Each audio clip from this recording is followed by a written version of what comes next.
इसरो के स्पेस डेक्स मिशन में आई बड़ी दिक्कत। 7 जनवरी को होने वाली डॉकिंग को किया गया पोस्टपोन।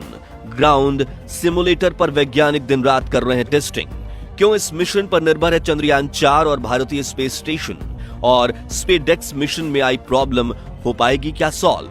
जी हां दोस्तों, इसरो के स्पेस डेक्स मिशन के दोनों स्पेसक्राफ्ट टारगेट और चेजर एक दूसरे से जुड़ने की तैयारियां कर ही रहे थे। तभी इसरो के वैज्ञानिकों ने एक बड़ी प्रॉब्लम को डिस्कवर किया और तुरंत इस मिशन को 2 दिन के लिए पोस्टपोन कर दिया है। यानी अब 7 जनवरी को होने वाली डॉकिंग 9 जनवरी तक टाल दी गई है, क्योंकि इस मिशन में इसरो ने 375 करोड़ रुपए इन्वेस्ट किए हैं और भविष्य में इसरो के 2 बड़े मिशन की कामयाबी भी इसी मिशन पर टिकी है। ऐसे में अगर 28,000 किलोमीटर प्रति घंटे की रफ्तार से पृथ्वी के चक्कर काट रही इन 2 सैटेलाइट्स की डॉकिंग में कोई परेशानी आती है तो पूरा मिशन फेल हो सकता है। इसलिए इसरो के वैज्ञानिक हड़बड़ी में कोई गलती नहीं करना चाहते, लेकिन 470 किलोमीटर की दूरी से इसरो ने इन 2 छोटी सैटेलाइट्स के डॉकिंग मैकेनिज्म में आई दिक्कत को कैसे नोटिस किया, क्या इसे ठीक किया जा सकता है, और कैसे इसरो के वैज्ञानिकों ने अंतरिक्ष में बीज उगाकर एक नया कीर्तिमान रच दिया है, जानेंगे इस वीडियो में। लेकिन उसके पहले हर भारतीय प्लीज वीडियो को लाइक करके कमेंट बॉक्स में जय हिंद जरूर लिखिए। दोस्तों, अगर आप इसरो के इस महत्वाकांक्षी मिशन के बारे में पहली बार सुन रहे हैं तो आपको बता दें कि स्पेस डेक्स मिशन से इसरो अंतरिक्ष में बड़ा कीर्तिमान रचने वाला है। इस मिशन का मुख्य लक्ष्य गोली की रफ्तार से भी 10 गुना तेज यानी करीब 28,000 किलोमीटर प्रति घंटे की रफ्तार से पृथ्वी का चक्कर काट रहे 2 स्पेसक्राफ्ट को एक साथ जोड़ना है, जिन्हें 30 दिसंबर की रात इसरो के बाहुबली रॉकेट PSLV-C60 ने लॉन्च किया था। इनमें से एक स्पेसक्राफ्ट का नाम है टारगेट और दूसरे का नाम है चेजर, और इसरो ने इस मिशन का नाम रखा है स्पेस डेक्स यानी स्पेस डॉकिंग एक्सपेरिमेंट, जिसमें डॉकिंग का अर्थ है जोड़ना। अब इसरो के स्पेस डेक्स मिशन में कौन सी दिक्कत आई है, ये जानने से पहले हमें ये जानना जरूरी है कि आखिर ये डॉकिंग प्रोसेस होती क्या है और इसकी जरूरत ही क्यों है। तो आसान शब्दों में, धरती पर जिस तरह ट्रेन के 2 डब्बों को एक साथ जोड़कर बड़ी ट्रेन बनाई जाती है, ठीक वैसे ही अंतरिक्ष में भी 2 स्पेसक्राफ्ट्स को जोड़कर एक बड़ा स्पेसक्राफ्ट बनाने के प्रोसेस को ही डॉकिंग कहते हैं। और ये स्पेस मिशंस के लिए उतनी ही जरूरी है जितना इंसान के लिए पीने का पानी और गाड़ी चलाने के लिए ईंधन, क्योंकि एक अंतरिक्ष यान जितना वजनदार होता है उसे स्पेस में ले जाने के लिए उससे 10 गुना पावरफुल और बड़े रॉकेट की जरूरत पड़ती है। और कुछ स्पेसक्राफ्ट 2-4 हजार किलोग्राम के होते हैं, जबकि इंटरनेशनल स्पेस स्टेशन जैसे बड़े स्पेसक्राफ्ट्स का वजन ही 4 से 5 लाख किलोग्राम होता है, जिन्हें पृथ्वी पर ही असेंबल करके लॉन्च करना नामुमकिन है। और यही काम आती है डॉकिंग प्रोसेस, जिसमें स्पेसक्राफ्ट के कई टुकड़ों को अलग अलग रॉकेट के साथ छोटे हिस्सों में लॉन्च किया जाता है और फिर अंतरिक्ष में ही जोड़कर एक बड़ा स्पेसक्राफ्ट बनाया जाता है। अमेरिका, रूस, कनाडा और जापान ने भी 4,25,000 किलोग्राम वजनी इंटरनेशनल स्पेस स्टेशन को इसी तरह टुकड़ों में लॉन्च करके अंतरिक्ष में जोड़ा। और अब भारत को भी अपने 2 महत्वपूर्ण मिशन यानी चंद्रयान 4 और भारतीय अंतरिक्ष स्टेशन को लॉन्च करने के लिए डॉकिंग में महारत हासिल करने की जरूरत है।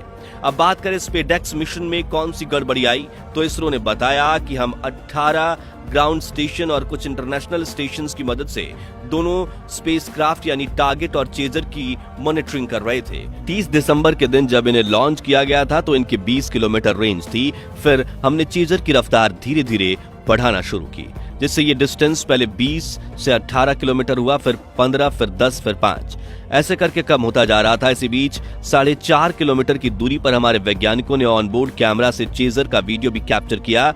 अब 6 और 7 जनवरी के दिन ये डिस्टेंस कम होकर 500 मीटर, फिर 250 मीटर, फिर 15 मीटर और आखिर में 3 मीटर की दूरी पर आने के बाद इनकी डॉकिंग प्रोसेस 7 जनवरी के दिन शुरू होने वाली थी।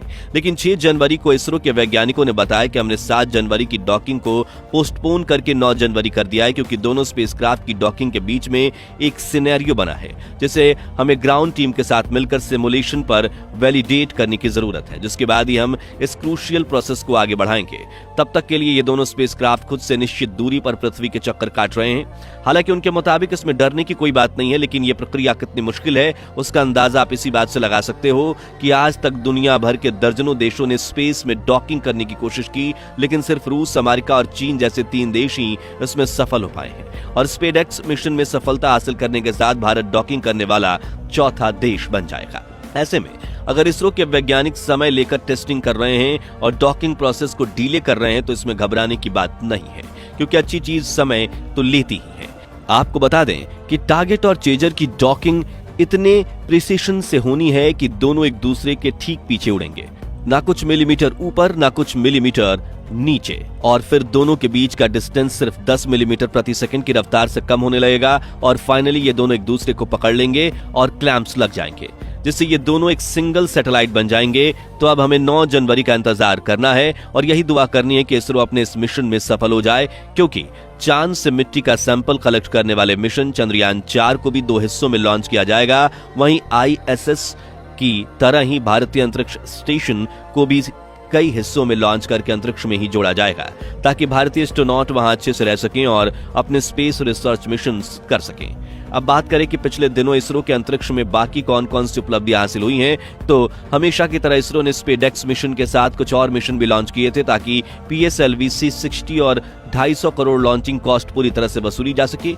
इनमें से एक था POEM-4, या यूं कहें कि स्पेसएक्स भी POEM-4 का हिस्सा है, जिसमें कुल 24 पेलोड लगे थे और पूरी दुनिया के वैज्ञानिक की नजर RRM यानी रिलोकेटेबल रोबोटिक मैनिपुलेटर पर थी, जो एक एडवांस रोबोटिक आर्म है। इस मेक इन इंडिया इक्विपमेंट को ऐसा डिजाइन किया गया था कि ये 7 डिग्री फ्रीडम की हासिल कर सके। आसान शब्दों में कहें तो इसे किसी भी दिशा में घुमाया जा सकता है। और अब इसरो ने POEM-4 से इसका एक वीडियो शेयर किया है, जिसमें रोबोटिक आर्म अंतरिक्ष के काले अंधेरे में 28,000 किलोमीटर की रफ्तार पर भी पूरे प्रिसिशन के साथ आसानी से मूवमेंट कर पा रहा है। और इसरो की इस बड़ी सफलता को देखकर चीन, अमेरिका और रूस जैसे देश हैरान हैं, क्योंकि अंतरिक्ष में भारत अब उन्हें काफी कड़ी टक्कर दे रहा है। इस टेक्नोलॉजी की मदद से फ्यूचर में स्पेसक्राफ्ट को पकड़कर उनकी डॉकिंग करने में मदद मिलेगी। वहीं अब ये रोबोटिक आर्म टेक्नोलॉजी चंद्रयान 4 के सैंपल कलेक्शन मिशन में भी काम आएगा, यानी एक तीर से 2 निशाने। वहीं इसरो की दूसरी सफलता की बात करें तो PSLV C60 के साथ अंतरिक्ष में एक ऐसी चीज भेजी गई है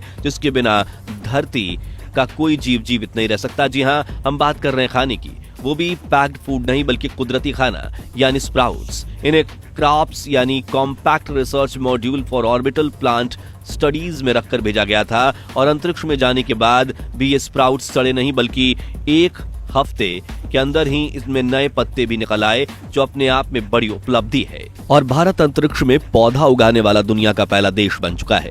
यह एक्सपेरिमेंट भविष्य में इंसानों के अलग ग्रहों पर जाकर बसने के लिए काफी काम आएगा, क्योंकि हमें सभी तरह के न्यूट्रिएंट्स पाने के लिए कुदरती खाने की जरूरत पड़ेगी ही।